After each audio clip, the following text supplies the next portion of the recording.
L'équipe se rend compte que malgré son expérience, la méthode habituelle pourrait se révéler dangereuse en raison de la taille des eaux.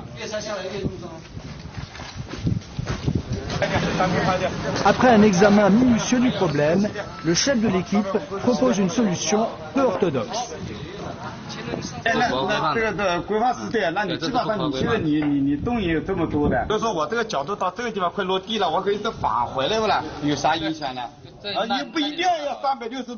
En tant que chef ingénieur du chantier, M. Tsiu doit prendre rapidement une décision et résoudre ce genre de problème. Puisque cette opération n'a connu aucun précédent, il est d'accord que l'équipe essaye une nouvelle méthode.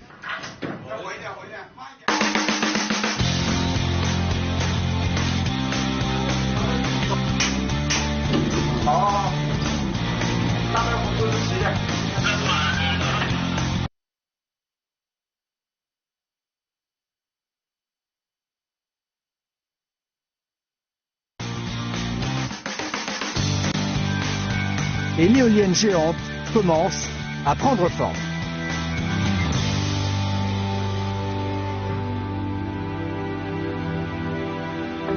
L'énergie éolienne est une source naturelle inépuisable. Les scientifiques continuent de faire des progrès technologiques dans son exploitation.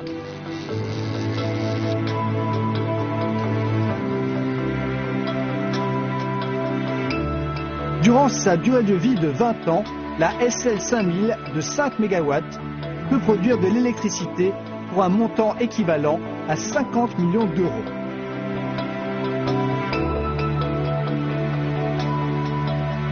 Mais la maintenance en mer est plus compliquée et plus coûteuse que sur Terre.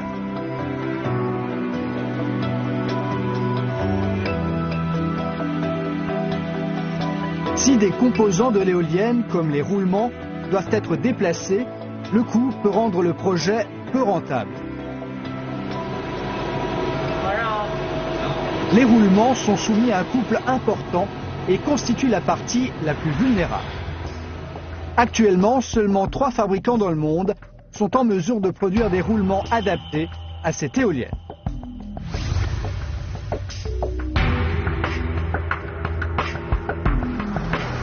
Vangfangdian est une petite ville. Mais ici se trouvent 2 machines parmi les plus précises et les plus puissantes du monde. Elles seront utilisées pour produire les roulements de la SL5000.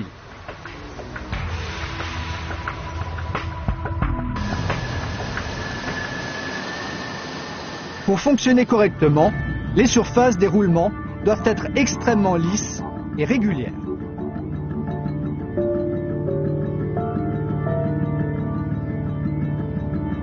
Les normes pour la lissité et l'uniformité des roulements de précision sont très strictes. Plus grand est le roulement, plus strictes sont les normes. Les roulements de la SL5000 seront les plus grands roulements de précision jamais faits.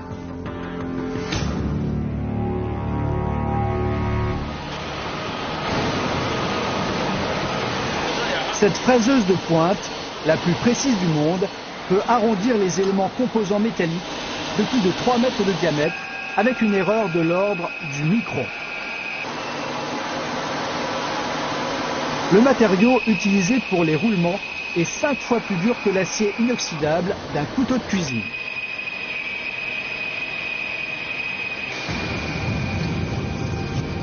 Et cette machine ne met que 45 secondes pour découper un profond sillon.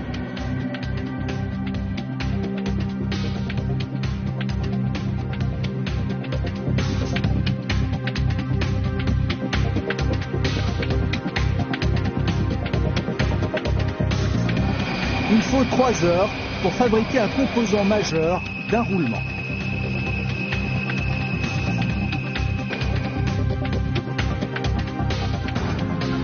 En raison de la vitesse élevée du roulement en fonctionnement réel, le moindre défaut peut causer de graves dégâts. Les méthodes de contrôle traditionnelles sont insuffisantes pour s'assurer de la conformité de ces roulements de la SL5000. car les exigences sont strictes. Ceci est le plus grand détecteur 3D de précision au monde. Il utilise des sondes de rubis à pointe ultra dure.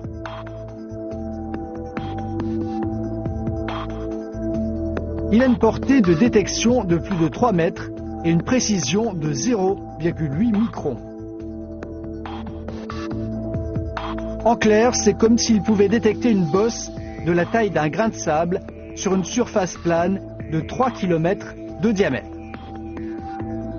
La tolérance pour les roulements de la SL5000 est de 6 microns.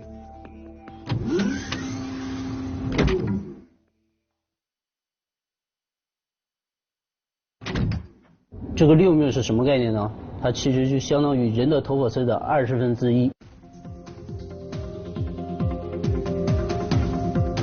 Tous les roulements de la SL5000 sont fabriqués par cette puissante machine. Le plus grand d'entre eux, aussi haut qu'un immeuble de 2 étages, sera installé au fond de la salle des machines.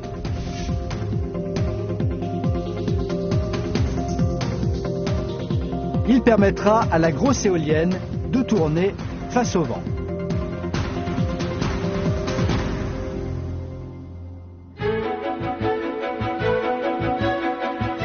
Dans le courant alternatif, la tension électrique et le sens du courant électrique changent par période. La découverte du courant alternatif il y a 130 ans a constitué l'un des plus grands progrès scientifiques de l'histoire. Mais quand le courant alternatif a été découvert pour la première fois, personne n'avait encore conscience de son importance pour les hommes. En son temps, Thomas Edison était fermement opposé à l'utilisation du courant alternatif. Pour convaincre le grand public du danger de ce courant alternatif, il a même permis à son assistant d'électrocuter un éléphant.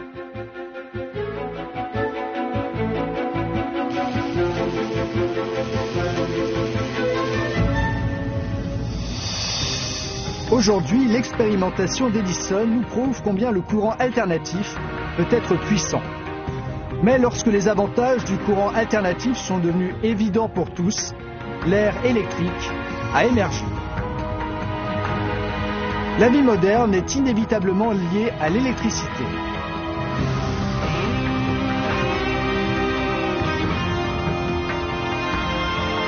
Pour cette raison, les gens sont constamment à la recherche de nouvelles façons de répondre à la demande de la société en matière d'énergie électrique.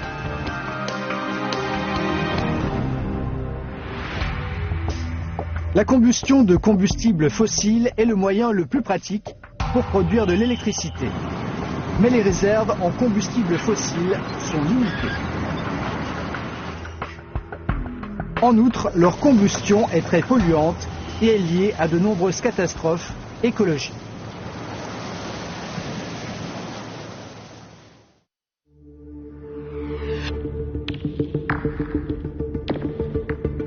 Les progrès technologiques ont permis de créer différents types de méthodes pour produire de l'électricité plus propre. L'hydroélectricité, l'énergie nucléaire, l'énergie éolienne ou encore l'énergie solaire. Mais elles ont toutes des inconvénients.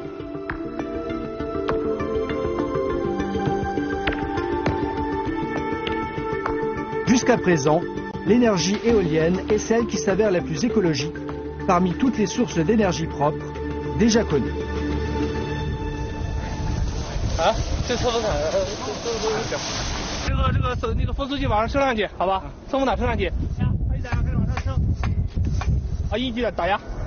L'énergie éolienne est inépuisable et ne produit pas de pollution. L'énergie éolienne potentielle au niveau de la planète équivaut à environ 3 fois la consommation actuelle d'énergie mondiale.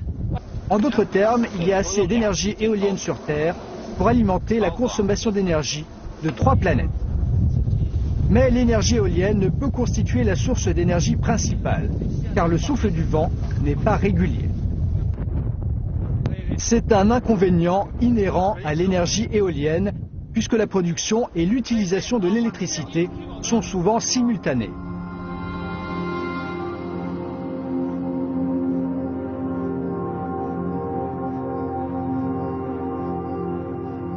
Le rôle du réseau électrique est de maintenir un équilibre entre production et consommation. Trop ou trop peu d'alimentation pourrait entraîner une panne de l'ensemble du réseau.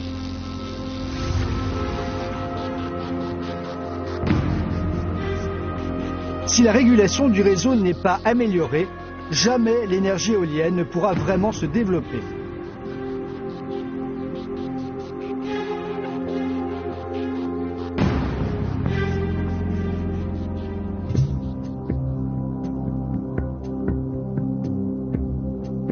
Mais les technologies de pointe, telles que le courant continu haute tension, ainsi que le système de réseau intelligent, permettent de faire un meilleur usage des sources d'énergie propres et renouvelables.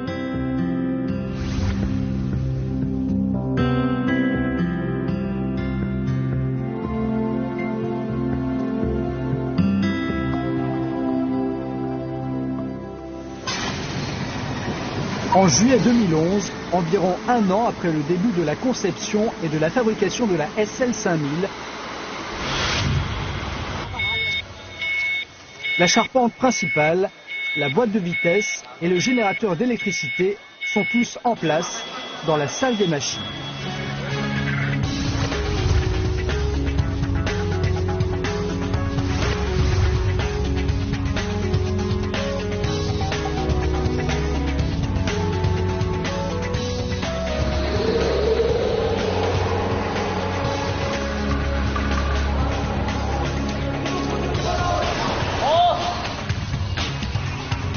Le gros camion à plateau qui sert à la transporter a des roues contrôlables indépendamment. Malgré sa taille, il peut donc être dirigé facilement.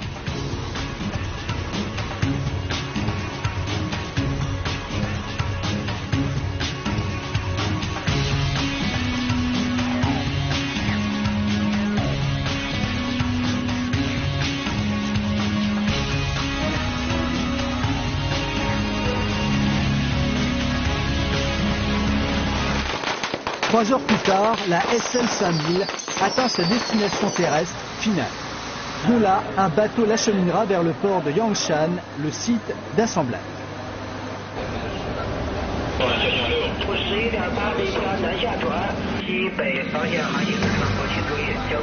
L'assemblage et l'installation de l'éolienne en mer constituent un grand défi, en particulier en baie de Hangzhou, où la mer est très agitée. 这个地方的流水比较急，它因为靠这个杭州湾，相对而言这流水也比其他地方要急得多。 Les plus grands ennemis du travail en mer sont les vagues agitées et la météo capricieuse.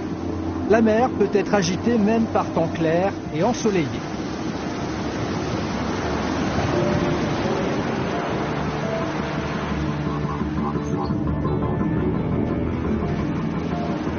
Autre difficulté, la plateforme est fixe alors que le navire transportant les machines, lui, ne l'est pas.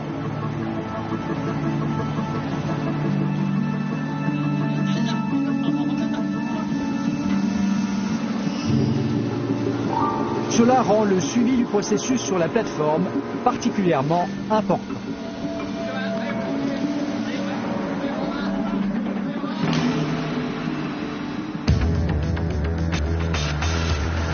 La SL5000 est la plus grande éolienne offshore du monde, avec une hauteur de 150 mètres et un poids de 400 tonnes.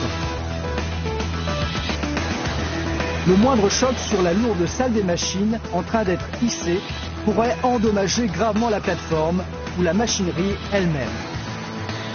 Tout cela constitue un extraordinaire défi.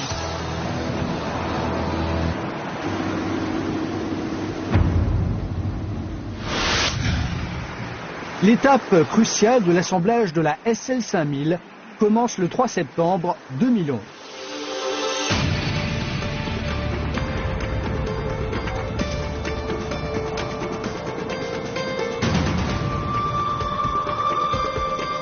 Tout d'abord, la salle des machines est fixée sur le sommet de la tour à l'angle défini.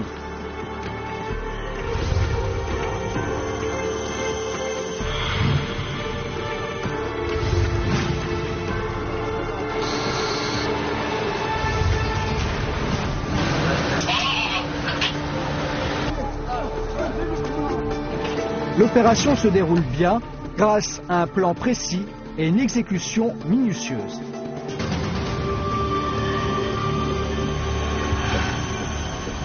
Maintenant, c'est le moment d'installer le rotor.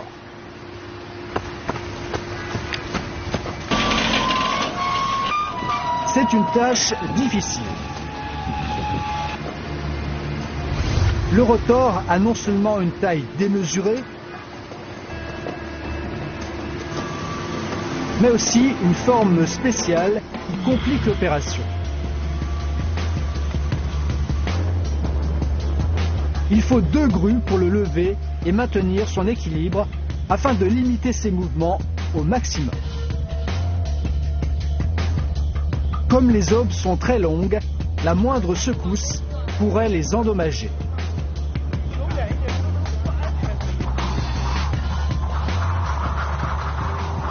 Le vent se lève dans l'après-midi, il faut accélérer l'assemblage. Il est temps de tester le savoir-faire des 2 grutiers.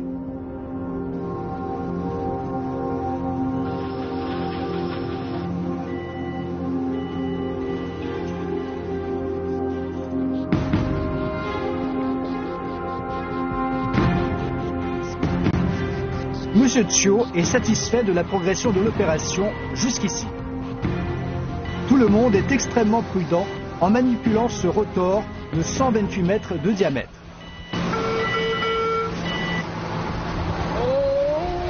Grâce au bon travail des grutiers, l'opération se déroule finalement sans encombre.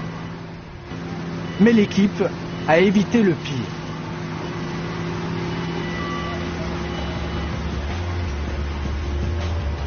Le vent continue à se renforcer. L'opération doit être suspendue pour aujourd'hui.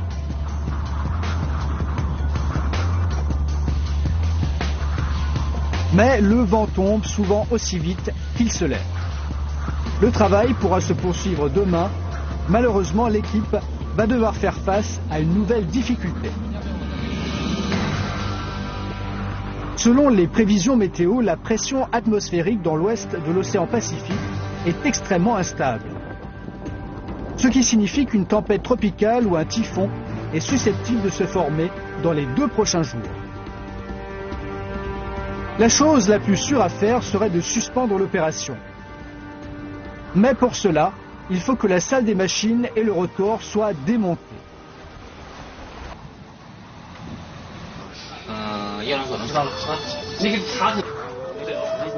Le responsable financier avertit, un tel retard causerait un dépassement important du budget du projet.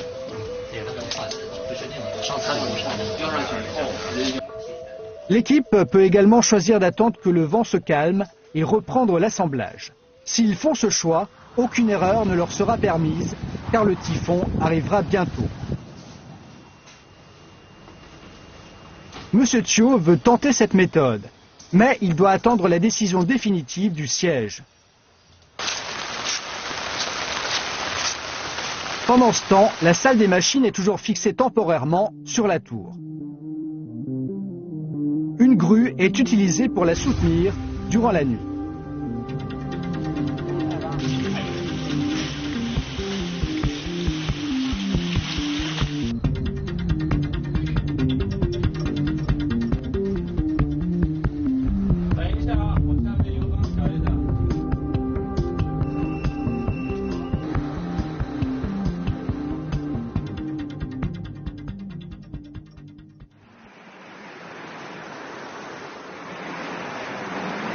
Le 4 septembre 2011, au matin, Zhang examine la grue.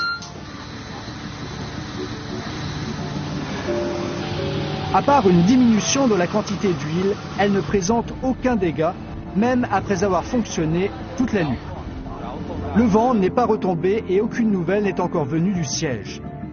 Zhang était engagé dans plusieurs projets similaires au cours des dernières années, mais celui-ci est beaucoup plus stimulant.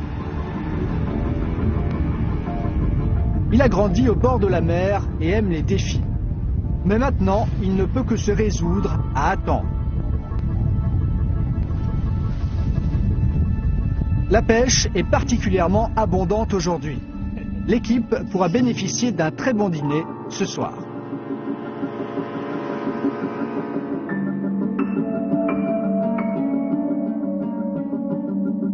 Le siège a ordonné de continuer l'assemblage.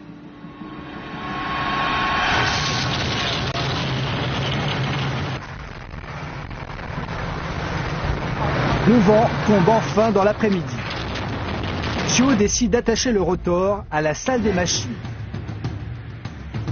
Mais Zhang s'inquiète pour l'assemblage.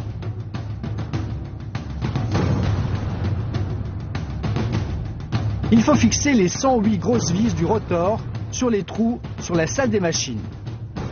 Et tout cela à 80 mètres de haut, là où le vent est beaucoup plus fort.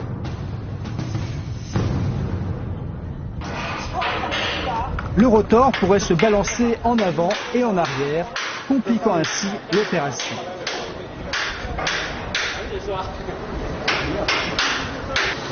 C'est un autre grand défi pour Zhang.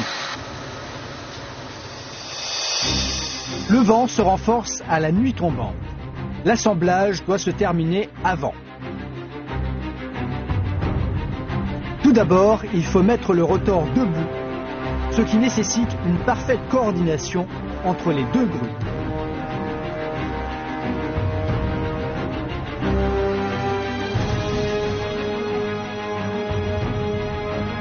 Elles lèvent le rotor ensemble, puis l'une d'entre elles relâche lentement le câble pour que le rotor prenne une position verticale.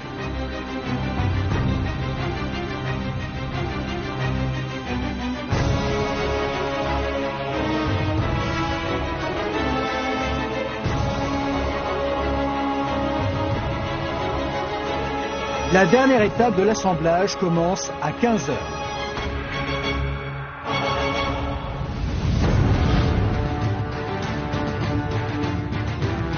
« 45 minutes plus tard, le rotor atteint la position verticale. C'est maintenant une seule grue qui doit réaliser l'opération la plus délicate.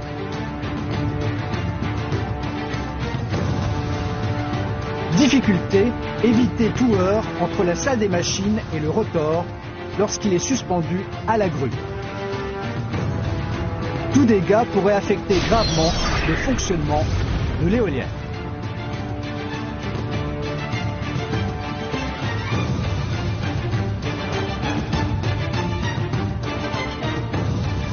Plus long est le câble, plus il faut de temps pour effectuer le réglage.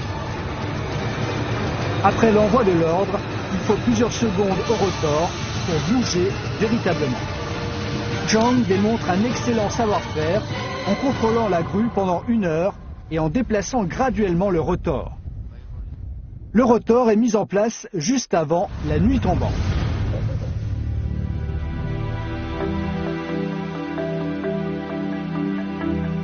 L'éolienne offshore géante fait sa première apparition. Pour l'instant, tout va bien.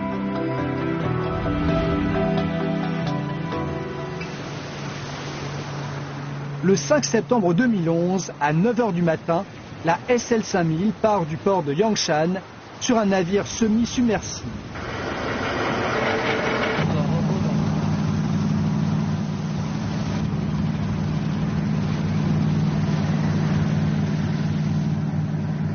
Le site d'installation se situe à environ 40 000 marins du port.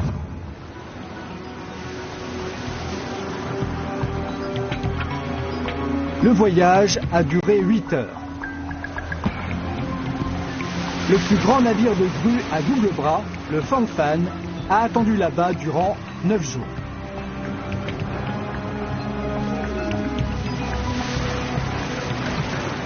Noru, le 13e typhon de l'année dans l'ouest de l'océan Pacifique, se renforce depuis 2 jours et rend la mer agitée. Il ne reste que 24 heures pour finir l'installation. Le 6 septembre sera le dernier jour ensoleillé de la semaine. L'étape suivante est la plus cruciale.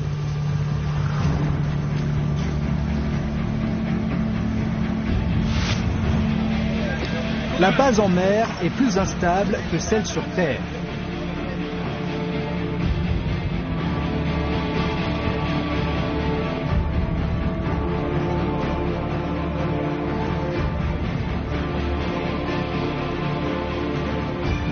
Un petit mouvement de la base de l'éolienne causerait un grand mouvement vers le haut qui pourrait être catastrophique pour le projet.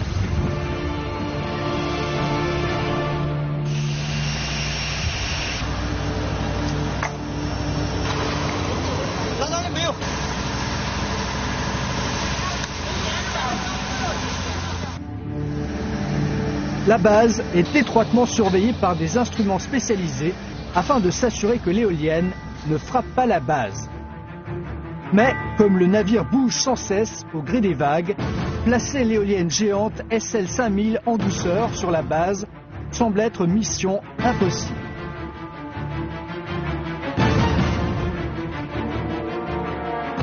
À 10 h, Fangfan commence le levage.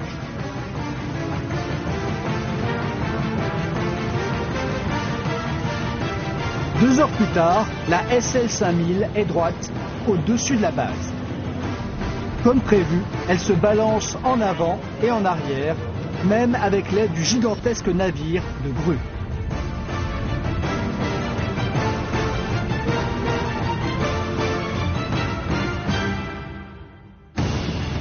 Bien sûr, les ingénieurs ont déjà pris des précautions. Un dispositif spécial a été conçu pour absorber l'impact quand la tour est abaissée et mise en place. Quand le contact est effectué entre la tour et la base, le dispositif dirige le tout avec précision. Mais problème, ce dispositif n'a encore jamais été utilisé dans l'installation d'une éolienne aussi grande.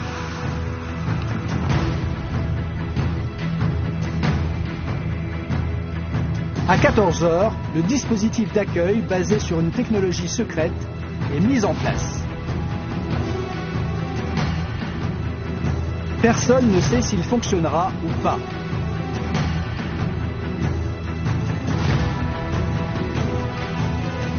Mais à 16 h, la tour est fixée avec précision à la base.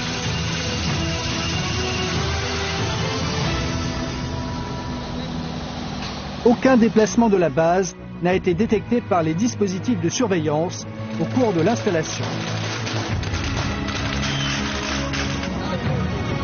Dans la soirée du 6 septembre 2011, l'installation de la SL 5000 près du pont de la mer de Chine orientale est enfin achevée.